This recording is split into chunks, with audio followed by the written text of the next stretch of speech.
사랑하는 성도 여러분 안녕하십니까? 오늘 2월 17일 수요일 새벽 이슬과 같이 신선한 주의 말씀을 사모하며 나오신 모든 분들을 주님의 이름으로 사랑하고 축복합니다.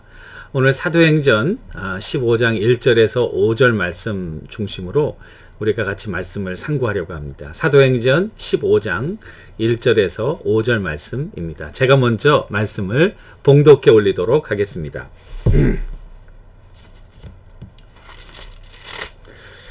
어떤 사람들이 유대로부터 내려와서 형제들을 가르치되 너희가 모세의 법대로 할례를 받지 아니하면 능히 구원을 받지 못하리라 하니 바울 및 바나바와 그들 사이에 적지 아니한 다툼과 변론이 일어난지라.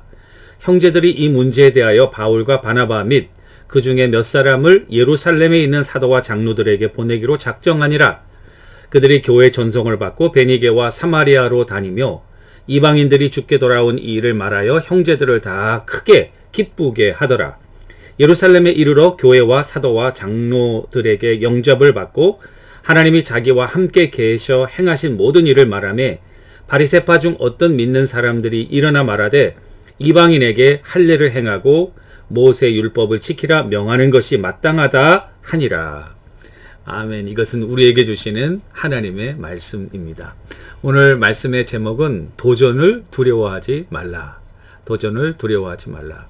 우리가 인생을 살면서 여러 삶의 분야에서 그런 다른 의견을 가진 많은 사람들의 도전을 받을 때가 있죠. 여러분 그와 같은 때에 어떻게 반응하십니까? 숨기도 하고 또 도망하기도 하고 피하기도 하고 또 여러분 정면으로 대항해서 그들과 이렇게 변론하기도 할 것입니다. 그런데 기본적인 마음의 태도는 여러분들이 가지고 있는 그런 믿음의 확신, 또 여러분들의 삶의 어떤 분야에서 누가 어떤 것으로 도전할 때 여러분 절대 두려워하지 말라는 것입니다. 도전을 두려워해서는 안 됩니다. 여러분 오늘 이 바울과 바나바에게 큰 도전이 왔는데요. 이것은 정말 큰 도전이었습니다. 어떤 도전이었냐면 어떤 사람들이 와가지고 그 안디옥 교회를 또 가르치는 거예요. 바나바와 바울이 있는데도 여러 사람들의 티처들이 있으니까. 그러면서 뭐라고 가르치냐면은 모세 율법대로 이방인들이 할례를 받아야 구원을 얻는다는 거예요.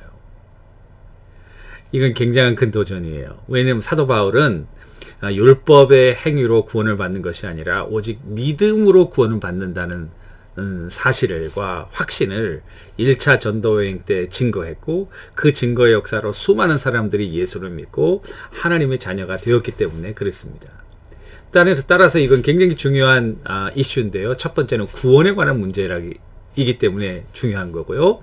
두 번째는 굉장히 중요한 신앙적인 문제가 관련이 되어 있는 거예요. 그러면 이때까지 사도 바울이 증거한 이 복음은 이게 다 헛것이 되는 거죠.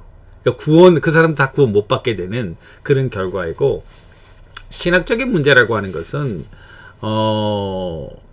아무리 이방인들이 믿음이 있어도 일단은 할례를 받아서 유대인이 된 다음에 그 다음에 믿음을 통해서 구원을 얻는다는.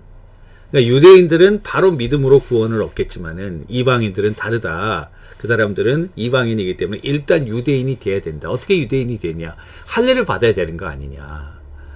그 할례와 그런 일정한 그런 예식을 거쳐서 할례를 통해서 일단 유대인이 되고 그 다음에 믿음으로 구원을 얻는 이방인들에게 한 스텝을 더 얹어 놓는 그 일을 한 거예요. 바울과 바나바가 거기에 대해서 찬성할 리가 있겠어요? 이 복음은 유대인이나 이방인이나 종이나 자유자나 남자나 여자나 그리스도 예수 안에서 하나라고 하는 justification by faith, 믿음으로만 구원을 얻는다고 하는 것이 사도 바울의 핵심인데, 근데 이 사도 바울의 이와 같은 어떻게 보면 유대인들이 뛰어넘을 수 없는 민족적인 그런 배리어를 뛰어넘는 역사는, 그거는 사도 바울의 자신의 아이디어가 아니라 성령님의 계시였죠. 하나님의 계시였습니다. 그래서 갈라디아서 1장 12절에 보면은 이 justification by faith, 믿음으로만 민족과 성별과 사회적, 소셜, 뭐 폴리티카 그런 스테이터스를 떠나서 오직 믿음으로만 구원 얻는다는 이 사실은 내가 주 예수 그리스도께로 받은 계시라 이렇게 얘기를 했어요. 그래서 사도 바울은 이 복음을 증거할 때 my gospel, 나의 복음이다 이렇게 증거했거든요. 이게 정면으로 이거를 치고 나오면은 이제는 사도 바울이 이 복음을 증거하기에 너무나도 힘든 걸림돌이 된 거죠. 그래서 이 안디옥 교회는 바나바와 바울을 예루살렘 교회로 파송해서 예루살렘 교회 사도들의 공식적인 입장을 여기에 대해서 받자 이렇게 한 거예요. 그러면서 예루살렘 총회가 이제 제 1차 기독교 공회가 제일 먼저 열린 인류 역사상 기독교 공회의 1차 공회는 이 예루살렘 총회입니다. 예루살렘 총회의 의제는 뭐냐? 이방인들도 믿음으로 하나님의 자녀가 될 수 있느냐 없느냐 이 이슈였습니다. 그 이슈에 대해서 제일 먼저 발언한 사람은 베드로였고요. 베드로는 자기의 고넬료 사건을 계기로 해서 이방인들에게도 성령이 임하더라. 하나님의 성령이 임하는 거를 누가 금하겠냐?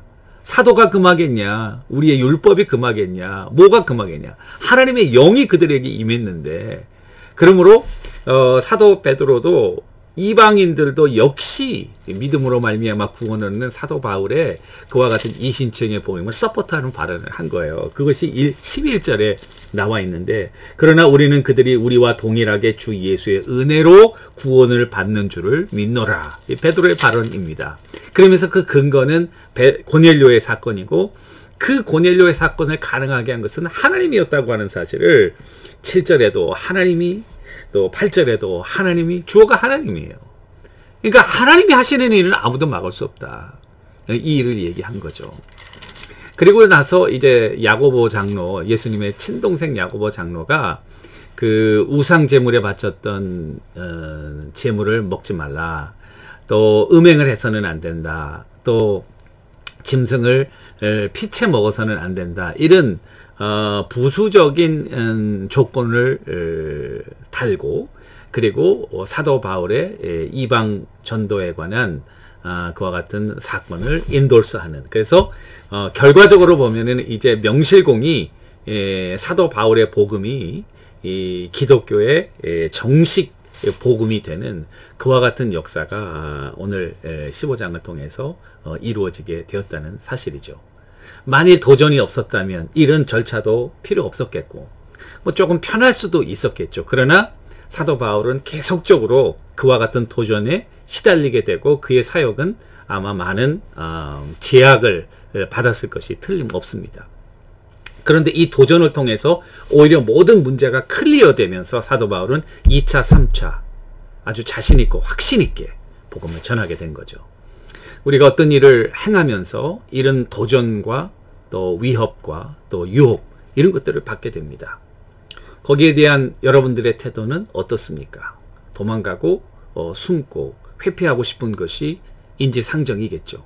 그런데 진리와 맞서서 담대하게 이 도전을 반응하고, 진리로 반응하고, 또 말씀으로 반응하고, 확신으로 반응하고, 그러니까 그 도전을 반응하는 그 사건 속에서 하나님이 역사함으로 말미암아 오히려 그 도전을 통해서 성숙하는. 그러니까 도전이 없다면은 편하기는 하겠지만 그러나 발전은 없는 거죠.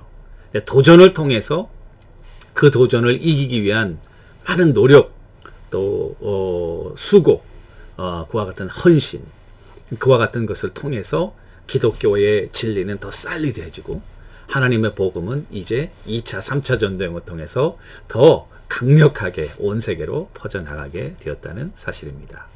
저는 그런 의미에서 도전은 괴롭지만은 필요하다 이렇게 생각합니다. 여러분들에게 많은 도전, 개인적인 도전, 건강적인 도전, 영적인 도전, 복음에 대한 도전, 수많은 도전들이 있겠죠.